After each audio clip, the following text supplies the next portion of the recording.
Hello, welcome back. Last video I told you that the Bible, not just the Bible, but God himself says there are only three people in this world. So let's see which one you are. We will start in Revelation 3:15 and 16. This is Christ himself talking here. I know thy works. Thou art neither cold nor hot. I would rather you were cold or hot. So because thou art lukewarm and neither cold nor hot, I will spew you out of my mouth. That doesn't sound good at all. That doesn't sound like, I know you said a little prayer, but come on in. Doesn't sound like that to me at all.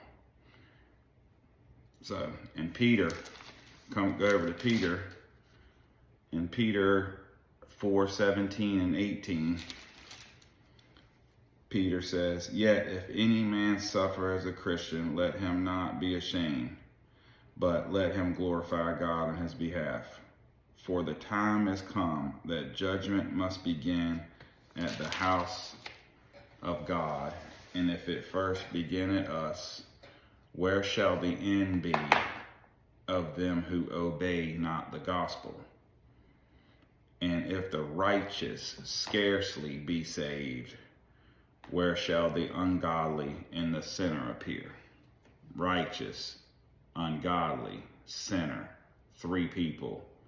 Righteous, hot, ungodly, cold, sinner, lukewarm.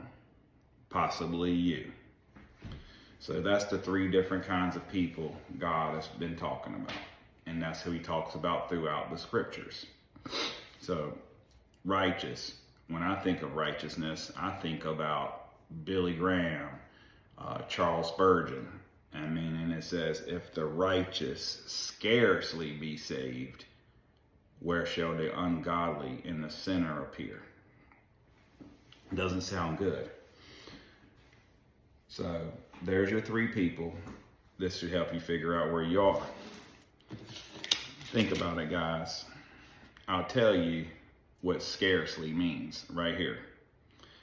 It says only 8 people were saved in Noah's day. That was his family. Only 8 people. You don't think people in those crowds that were standing in front of the ark when Noah was preaching for 120 years, you don't think a couple of them accepted God in their heart? Possibly so. I think they probably were. And then think about this. Only 2 Jews out of 2 million that went into the promised land out of Egypt. 2 out of 2 million. Think about that. So you really think playing with God's word and not obeying the gospel is going to get you there just because you said that prayer one time? And think about this. Only 4 people out of Sodom and Gomorrah were saved. I would have to say this is scarcely that Peter is talking about. So if you would, you can follow me on Instagram, where I'm going to create little shorter videos that's going to tackle smaller verses, one at a time or so. So I appreciate you tuning in, and this is my thesis. Thank you.